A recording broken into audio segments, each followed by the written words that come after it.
Lección 6, gender in Spanish or género.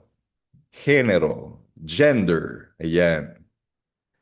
Ang objective ng Lesson 6, mga kasama, sa pagtatapos ng lesson na ito, ang mga estudyante ay inaasahang maunawaan na bawat Spanish noun ay may gender, masculine or feminine.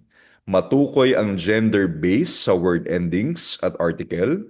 Gamitin ang tamang definite articles, el, la, los, las. Ito yung ang mga, or indefinite articles, un, una, unos, unas. Ito yung a, an, or some sa English. Makilala ang mga common exceptions at makabuo ng simpleng pangungusap gamit ang tamang gender agreement. Okay. Ang key concept, ang Spanish, tulad ng ibang Romance languages like French, Italian, etc., maging Portuguese, lahat ng noun, mapabagay o lugar bukod sa tao ay may kasarian or gender or genero. So pwedeng maskulino or femenino. Hindi ibig sabihin na, for example, la mesa, femenino siya. Hindi ibig sabihin na may kasarian na, kumbaga, literal lang may kasarian. Kumbaga, grammar rule lang po ito. So, medyo ito ang challenge sa mga Pinoy dahil wala naman tayong gender rule sa Tagalog, sa Filipino language.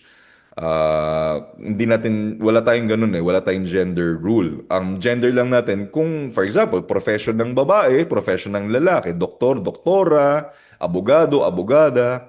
Pero yung for example, sa mga bagay like upuan o libro, kumbaga yun lang yun, babagay lang sila. Wala tayong ina-assign na kasarian sa mga bagay.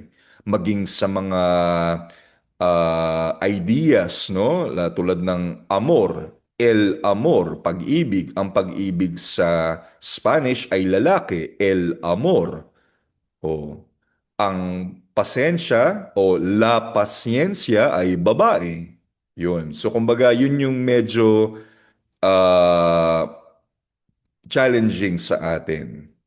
So, ano ba yung mga definite and indefinite articles? Ano ba yung mga the, one, some, or ang mga, isang, ilan, etc. sa Spanish? So, sa definite articles, el.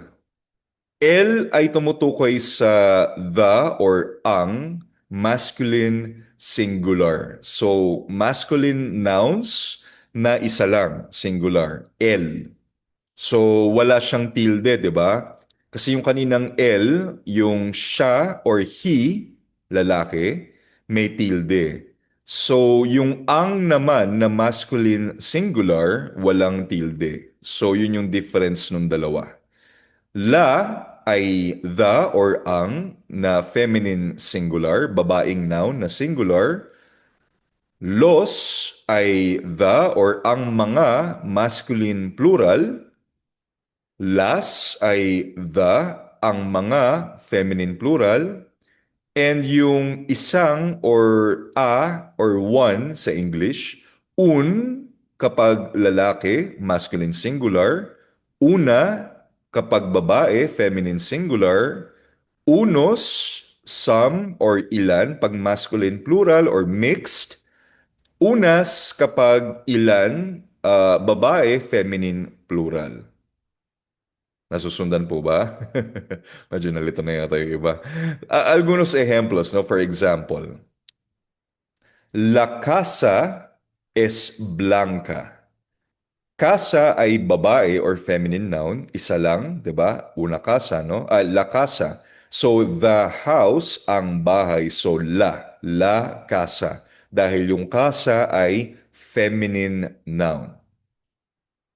El vestido es azul. The dress is blue. Azul ang damit or ang damit ay azul. Un hombre habla.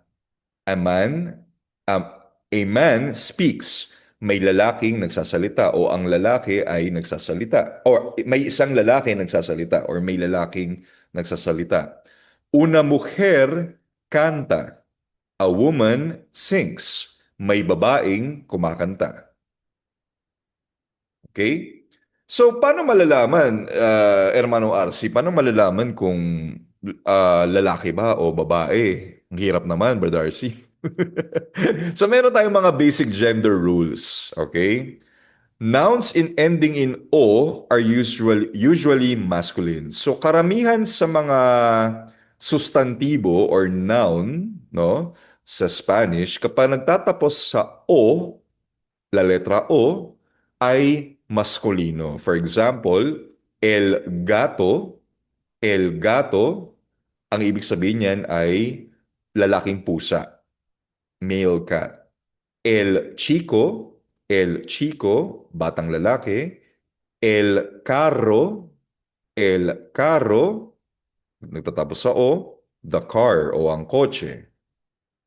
Usually naman, no, karamihan ng feminine nouns na nagtatapos sa la letra A, letter A, ay babae. For example, la gata. La gata, female cat, ang pusang babae.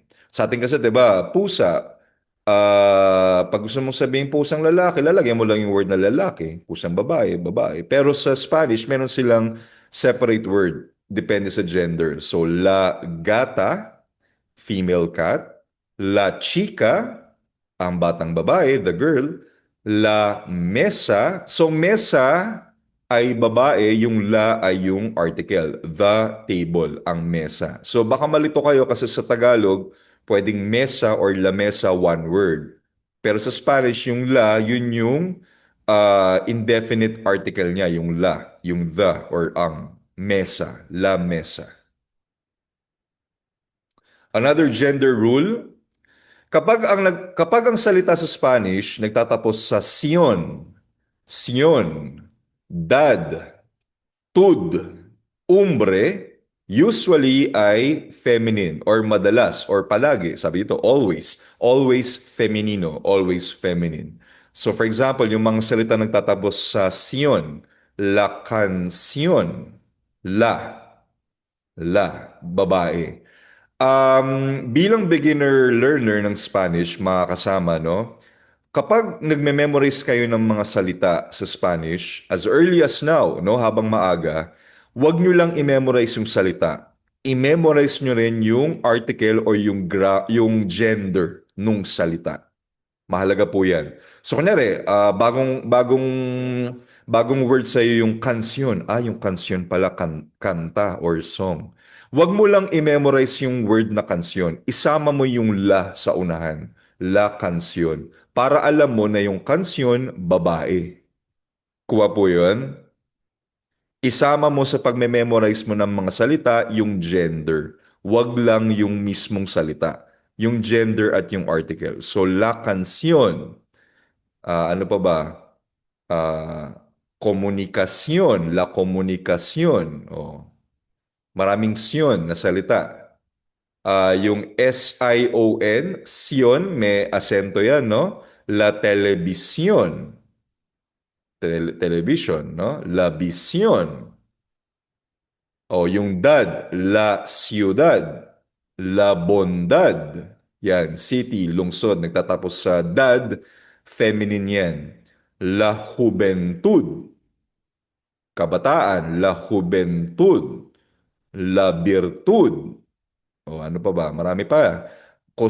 Umbre, la costumbre. Oh, ayan, custom or kaugalian.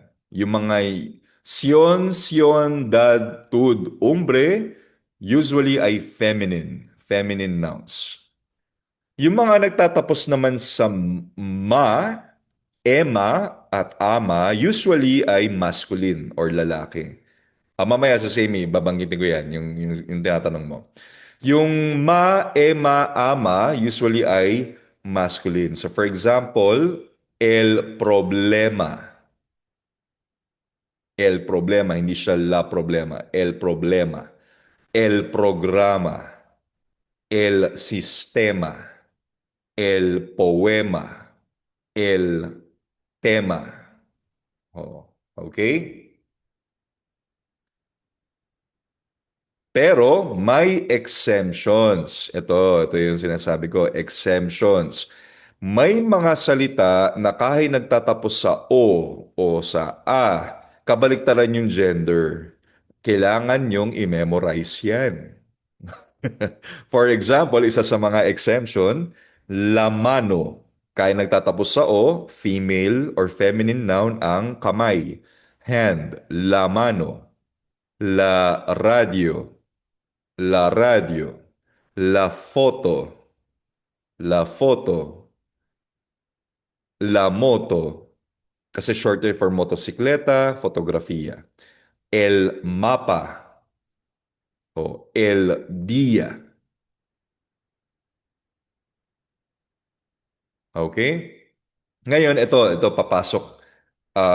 Papasok yung tanong ni Sis Amy. Paano yung agua? Okay.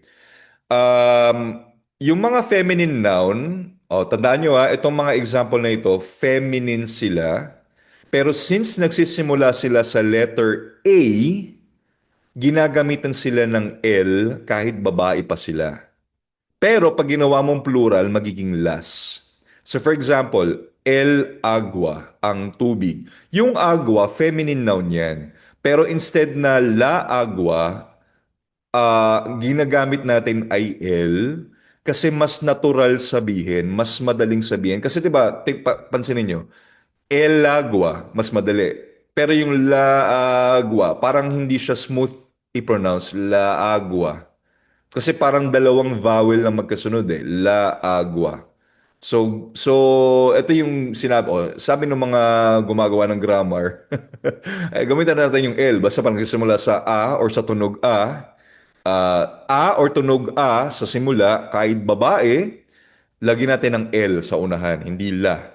Kahit feminine pa yan. So, el agua, las aguas. Pag plural, magiging ano na, la. Kasi may S na naman yun Las aguas. El alma, kaluluwa, soul, las almas. El águila, las águilas. Okay? Klaro yun, Sis Amy? Yung rule na yan, no? Pag nagsisimula sa letter A or basta tunog A, na feminine, kahit feminine noun siya, magiging, ang gagamitin mo pa rin na article ay L or un. Kasi nagsisimula sa A para hindi weird bigkasin. Kasi, yun. Okay? Next. Again, ito, yung nabanggit ka na natin, no? Kapag merong isang lalaki sa group, yung AYAS na all females magiging AYOS. So kung merong isang lalaki at may apat na babae, AYOS pa rin yun, not AYAS. So exercise nga tayo. Sige nga. Sabihin nyo lang sa akin kung masculine ba or feminine. Letter M or letter F. Tingnan nyo muna. 1 minute ha. Masculino, femenino. 1 to 10. ¿Están listos? Sige nga, answeran natin. Vamos a responder a las preguntas. Número 1, ¿el libro M o F? ¿Masculino, femenino? M. M. Ok. Siguiente, número 2, la mesa. F. F. F. Número 3, el problema. M. M. M, masculino. La ciudad. F. F. F. La mano. F. F. F. Número 6, el mapa. M. M. F. M. Número 7, la foto. No mabasa. Puro M. F. F. El agua. M. ¿Mm? M. ¿Mm? El agua. F. Kasi F. feminine siya. Pero dahil Ano nga pala? nagsisimula sa letter A, Gagamitan natin ng L, pero feminine pa rin siya. So, isa siya sa mga exemption. Las Aguas, M o F? F. O, F pa rin. Nag-plural lang eh. Oh, numero 10, Los Zapatos, M. M. Okay, sino naka-perfect?